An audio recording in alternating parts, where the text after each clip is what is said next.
Having recently left my corporate finance job of 5 years to pursue my passion here on YouTube, I knew I needed to set specific habits that would help aid in the fear, burnout, and self-doubt that would follow. These are the 6 simple daily habits that have allowed me to live a simple and peaceful life while still optimizing for healthy productivity. Looking at natural light. As someone that has sleep apnea, I've always found it very difficult to be able to wake up in the morning, typically using my phone as the main tool to do so. However, I was finding myself feeling very lethargic and foggy-headed for the remainder of the day. It wasn't until I was listening to a Huberman Lab podcast by Dr. Andrew Huberman, where he was talking about these massive benefits of viewing bright light or preferably natural light within 30 minutes of waking up. It is the most powerful stimulus for alertness throughout the day, sets your natural circadian rhythm by releasing melatonin roughly 14 to 16 hours later, and it releases catecholamines, which improves energy and focus by releasing cortisol in the morning instead of later in the afternoon, which is a common factor for those that suffer from anxiety and depression. Now, I have viewed natural light as soon as I woke up for the past 3 months by taking a 5 to 30 minute walk, depending on how much the sun is already out. Now, the goal isn't to stare into the sun and hurt yourself. The goal is to just get some natural light into your eyes to be able to set that circadian rhythm. I've been able to see a tremendous amount of difference in my alertness, my focus, as well as being able to have a good night's sleep, which I'll talk about later in this video. To do this, we want to make sure that we don't wear sunglasses or your favorite pair of goggles, and to not receive the light exposure through your window or windshield, as the tint really degrades the benefit that you will receive. And if you're already out of bed before the sun even comes up, Dr. Huberman really recommends to turn on as many bright lights as possible, but not using your phone. And whenever the sun does arise, try to go outside and get that 5 minutes or so of natural light. Stretch for posture. So I do 3 4-hour sessions, either writing, researching different ways to use my tape measure, or editing videos. And what I've noticed is after a continuously long period of time, my shoulders begin to really slouch forward and I begin to get neck issues. So I pieced together this Frankenstein morning stretch routine, and it's really helped me open back up my posture, and I've had a couple people tell me that I look a little bit taller, so that's really cool. Now, I gotta say, I have been able to see a tremendous benefit in doing this just for as long as I can in my shoulder mobility and my grip strength. I got this one from Joe Rogan, as he talks a lot about bulletproofing your shoulders. Now, if you don't have a bar to hang from, don't worry. You can use your table or a countertop and just put one of your arms on there and grip it as tight as you can, and just use your body weight to lean back and just feel that stretch in your lat. And these are what I call upward sallies. Now, the goal here is to really lengthen your abdominals and open up your rib cage. As we spend so much time sitting throughout our day, a lot of us have a very compressed rib cage and tight core area. And I stick my butt out just a little bit just to give myself a little bit deeper of a stretch. Now, an excellent way to be able to combat how much we sit is what you're probably thinking called sideways sallies, but no, these are actually called don't toot. If you give it a shot, you'll definitely see why it is that I call it that. I got this from James Eithier, I think is how you say it, a licensed kinesiologist out of Canada. This is really intended to stretch out your lats and your obliques as we spend so much time sitting throughout our day. Now, you better not be peeking on this next one, because this is called business in the front and party in the back. What I'm doing is I'm just gradually walking my elbows up the wall as I take a couple steps back and I really just sink in, really stretching out my lats, opening up my rib cage, opening up my chest as a way to really be able to build that foundation for a good, healthy posture for the rest of the day. Elixir of life.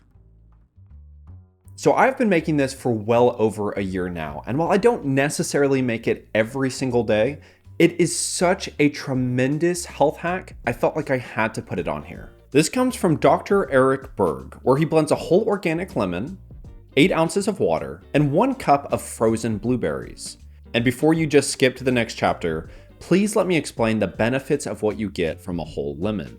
Lemon juice includes potassium, magnesium, copper, vitamin E, and C. And when you consume the whole lemon, you are actually consuming 5 times more of these nutrients. Helps with weight loss by addressing insulin resistance, drops cholesterol, kidney stone prevention, and has compounds that help kill cancer cells. What is potentially even more important is it has what's called bioflavonoids, otherwise known as vitamin P. What this does is it aids in the permeability throughout our cardiovascular system, as we all have natural gaps that begin to widen as we age. And this results in bleeding gums, spider veins behind your knees, bloody noses, and hemorrhoids. And vitamin P closes that gap. Not to mention, it also helps in macular degeneration and diabetic retinopathy. And I personally drink this throughout the first meal of my day. If you find that it's a bit bitter, I would suggest putting just a little bit of honey. I think that really makes a big difference. I really tried to do my best to explain all of the tremendous benefits in this, but I went ahead and I also linked Dr. Berg's video in the description below. So please, if you'd like to learn more, make sure you check that out. Walk your mind. As adults, we live such a fast-paced, distracted life that we rarely have moments of undistracted thinking, only letting our imaginations come out as we're watching TV.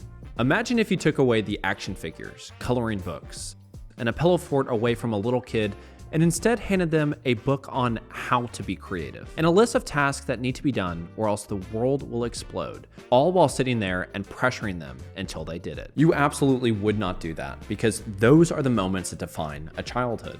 Oftentimes, those are the very few moments that within ourselves we hold with the utmost admiration.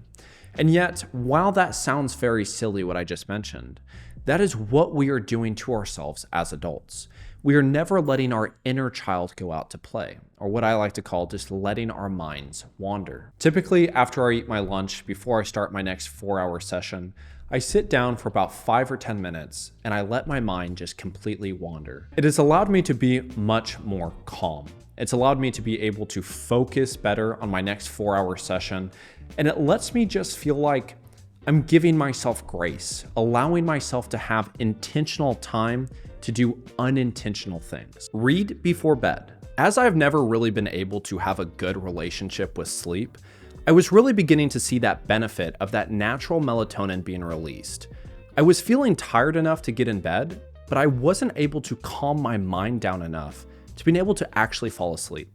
And the tool that I was using was my phone. I was laying in bed for hours, using my phone, just waiting until I was finally able to fall asleep. Until I discovered Matthew Walker, a neuroscientist and sleep expert, that disclosed that using your phone or iPad before going to sleep can actually reduce your natural melatonin release by an extra 50%, causing your natural sleep cycle to get pushed back by an extra 3 hours. So what I began to do was actually read a book before falling asleep, using a headlamp that has red light, as red light actually does not affect your circadian rhythm in any way. It's been about 2 months of me doing this now, and I can't even get through 3 pages a night. That is how quick I am falling asleep. What used to take 1 to 2 hours is now taking about 5 to 10 minutes. And I truly have not been able to experience such a deep sleep as I am now using just the simple tool of reading a book before going to sleep. Using nose and mouth tape. Having a deviated septum as well as a small airway, I've always had a very difficult time being able to breathe while I'm asleep. So much so that during my sleep study, it was actually shown that I was waking up anywhere between 8 and 15 times an hour just trying to get some air. I was diagnosed with sleep apnea and was given a CPAP machine. And this was able to help out quite a bit, and I was waking up anywhere between maybe 5 and 7 times an hour now. The issue was that fundamentally, I still just didn't know how to breathe properly. And it wasn't until I stumbled upon an Andrew Huberman podcast where he mentioned unless you broke your nose or have severe structural issues, which very few people do, you can naturally fix a deviated septum just by simply trying to breathe through your nose. So I took it upon myself to actually get an adhesive nose strip. It is completely unscented, so if you decide to do this, don't get the scented one. It's gonna mess up with your hormones. And I just put it over my nose right before I went to sleep. I noticed quite a bit of difference, as I could finally be able to get some air through my nose. The issue that I was running into was as I was asleep, I still didn't know how to not breathe through my mouth. Until I stumbled upon James Nestor, a journalist and author of the book, Breathe. He discusses the many cranial issues that humans now face with a heavy liquid diet and mouth breathing. It leads to chronic stress, anxiety, sinus infections, snoring, cavities, and chronic allergies, as our nose has a natural filtration process to be able to assist in all of this. But what he recommends to do is what's called mouth taping. And while he is not a doctor, nor am I, I'm not recommending you to do mouth taping. All I am stating is that for myself, I have found a profound difference in my quality of sleep. What mouth taping is this very light adhesive that just goes over your lips either vertically or horizontally. I personally like the vertical one a little bit more because it lets me breathe through the corners of my mouth if I need to. But it comes off extremely easily. And what I've been able to find was that in the beginning, I was breathing through the corners of my mouth quite a bit. Now I breathe entirely through my nose. I now wake up anywhere between 1 and 2 times an hour. I can't even express how deep and restful sleep I am getting. It's truly unreal actually waking up feeling rested. It's something that I've never been able to have for the majority of my life. This has been one of the key differences in me being able to get a restful night's sleep. I really hope that you were able to find some sort of value in all of the information that I provided today. It has truly allowed me to just open doors to a whole nother life. And I am still exploring it, but I hope that it helps guide you on your journey in some way. So thank you very much.